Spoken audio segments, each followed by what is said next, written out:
আসসালামু আলাইকুম। আপনারা কি খুঁজতেছেন একটা স্টাইলিশ, টেকসই আর আসল চামড়ার long money bag?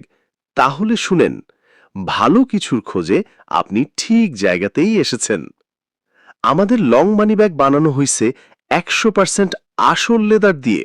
Smart design, উন্নত সেলাই আর ভেতরে জায়গা আছে টাকা পয়সা, কার্ড, মোবাইল সবকিছু রাখার জন্য। দেখতেই এমন একখান ফিনিশিং যে হাতে নিলে বুঝবেন একেবারে প্রিমিয়াম প্রোডাক্ট। এইটা শুধু মানি ব্যাগ না, আপনার স্টাইলের অংশ। আর হ্যাঁ, আমরা দিচ্ছি সম্পূর্ণ নিশ্চয়তা। ডেলিভারি ম্যান আসার পর আপনার সামনে ব্যাগ খুলে চেক করে দেখবেন, পছন্দ হইলে তবেই টাকা দিবেন। আর যদি কেউ প্রমাণ করেন প্রোডাক্ট ভেজাল বা নকল, দ্বিগুণ টাকা ফেরত দিব ইনশাল্লাহ। আপনারা নিশ্চিন্তে অর্ডার করতে পারেন, কারণ বেস্ট কালেকশন মানি আসল প্রোডাক্ট, বিশ্বস্ত সার্ভিস।